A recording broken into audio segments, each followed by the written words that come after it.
the Lord was angry with Solomon, because his heart had turned away from the Lord. Therefore Yahweh said to Solomon, "Since this has been your practice, and you have not kept my covenant and my statutes that I have commanded you, I will surely tear the kingdom from you, and will give it to your servant. Yet for the sake of David your father, I will not do it in your days, but I will tear it out of the hand of your son. However, I will not tear away all the kingdom, but I will give one tribe to your son, for the sake of David my servant, and for the sake of Jerusalem that I have chosen." From 1 Kings, chapter 11. Jeroboam was one of Solomon's best. He was a young man, able-bodied and able-minded for the construction that continued in Jerusalem and through the rest of Israel. Jeroboam was from the tribe of Ephraim, in the northern part of Israel's tribal territories, and he'd come to Jerusalem to serve the king in his construction endeavors after the temple and the king's house were completed. The trade happening through Israel required the upkeep of existing buildings and construction of new infrastructure throughout the country to facilitate these transactions. Further, Solomon was able to finance these projects through tariffs and taxes levied on goods that flowed through the country. As Israel was enriched, Israel was built up. And this is where Jeroboam was useful to Solomon. Jeroboam had come to Jerusalem to help with these projects, and the young man impressed the king. He was industrious and a good manager, good enough that Solomon decided to promote him to an even greater task. Jeroboam would return to his tribal territory, and he would be in charge of the labor force of both his own tribe of Ephraim and its brother tribe Manasseh. These tribes came from the two sons of the patriarch Joseph, the two sons who had been formerly adopted by Jacob, Israel himself. Jeroboam would be in charge of this vast labor force, and Solomon was sending him to continue these infrastructure projects in the northern part of the country.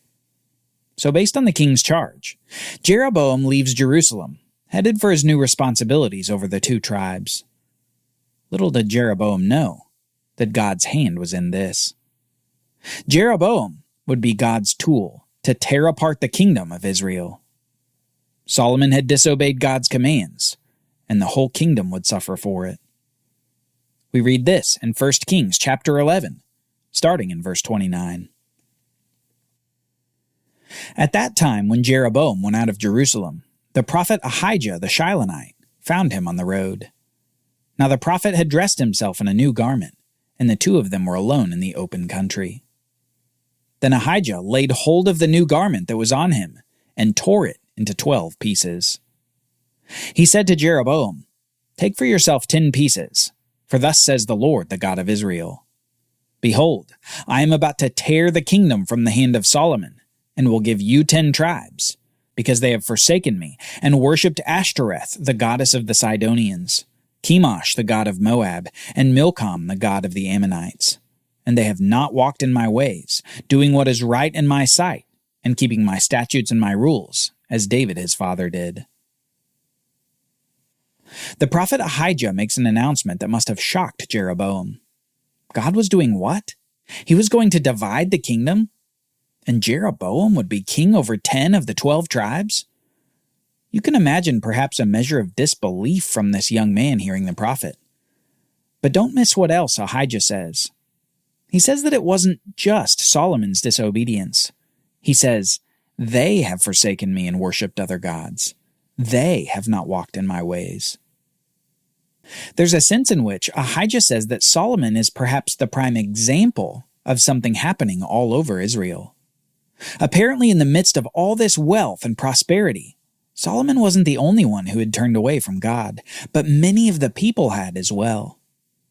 The kingdom would split, not just due to kingly disobedience, but national disobedience as well. The prophet continues, "Nevertheless, I will not take the whole kingdom out of his hand, but I will make Solomon ruler all the days of his life, for the sake of David my servant whom I chose, who kept my commandments and my statutes. But I will take the kingdom out of Solomon's son's hand, and will give it to you, 10 tribes. Yet to Solomon's son I will give 1 tribe, that David my servant may always have a lamp before me in Jerusalem, the city where I have chosen to put my name."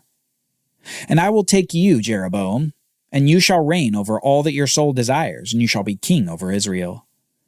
And if you listen to all that I command you, and will walk in my ways, and do what is right in my eyes by keeping my statutes and my commandments, as David my servant did, I will be with you, and will build you a sure house as I built for David, and I will give Israel to you. And I will afflict the offspring of David because of this, but not forever. The prophet Ahijah lets Jeroboam know that despite God's plan to divide the kingdom of Israel, he will not do it during Solomon's life. As soon as Solomon dies, however, God will act. Jeroboam will get 10 tribes, while Solomon's son will be left with only 1. Despite God's judgment upon Solomon and the nation for its disobedience, God is still good for his promises. He made covenant promises to David of a dynasty, a throne, and an everlasting king, and those would come to pass. God retains a tribe for Solomon's son for just this reason. He's faithful to his promises. Soon we find out that Solomon heard the news of what Ahijah had told Jeroboam, and Solomon, for his part, attempts to preemptively snuff out the life of Jeroboam. The young man, however, flees to Egypt and stays there until the death of Solomon. Solomon dies after 40 years on the throne, having a legacy of wisdom, wealth, and prosperity. Yet in the end, disobedience with devastating consequences. Solomon is succeeded by his son Rehoboam, who immediately attempts to consolidate his rule over the tribes at the city of Shechem in the north. Apparently, he understood the tenuous grasp he would have on the kingdom given the prophecy of Ahijah. But all the way in Egypt, his inevitable nemesis heard about his father's death as well, and Jeroboam came to Shechem too. What was supposed to be Rehoboam's ascension to his father's throne became a showdown instead. Jeroboam says to Rehoboam, "Your father made our yoke, our labor, heavy. Now therefore lighten the hard service of your father, and his heavy yoke on us, and we will serve you." Rehoboam said to them, "Go away for 3 days, then come again to me." So the people went away. Jeroboam, as spokesman for most of Israel, essentially gives an ultimatum to King Rehoboam. He says, "Lighten our labor and we'll be loyal, but don't lighten our labor and see what happens." The king, probably surprised by this boldness, says that he needs 3 days to think it over and to seek advice. So over the next 3 days, Rehoboam gets advice from 2 groups.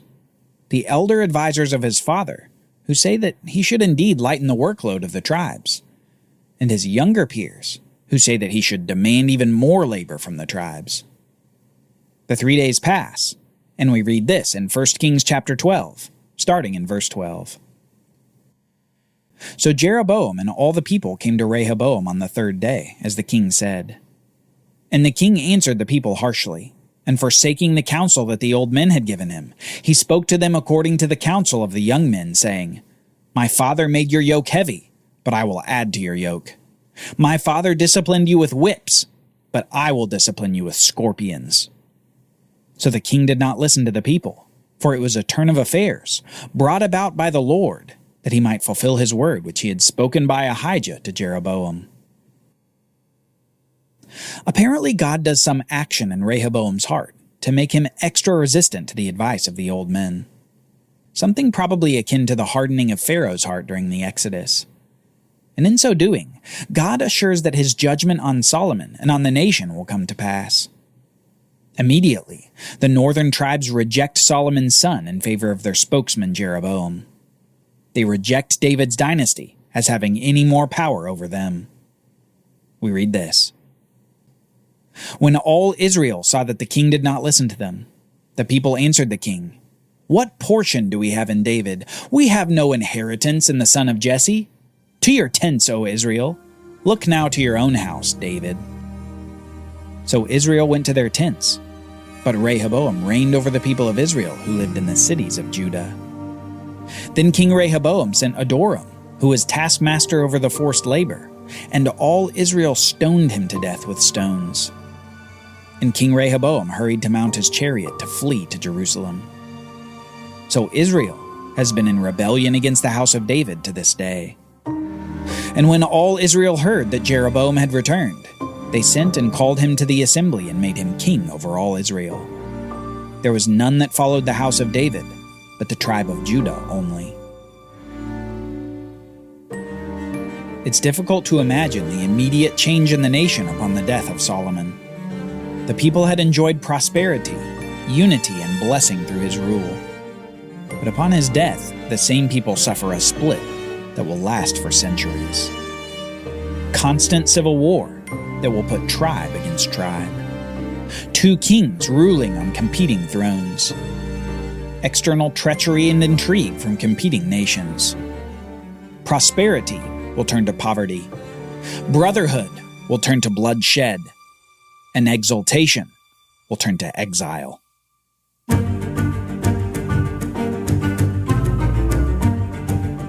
Join us next time as the Northern King sets up a new feast, a new priesthood, and new idols to worship. Israel is about to go from bad to worse. For Bible readings, reflection questions, and quizzes, don't miss the Bible Brief app, available on iOS and Android, so you can go deeper into the story. The Bible Brief is a project of the Bible Literacy Foundation, a nonprofit dedicated to helping you learn the Bible. Give to support the Bible Brief by visiting BibleBrief.org or tap the Give link in the show notes. Thank you for supporting the Bible Literacy Foundation.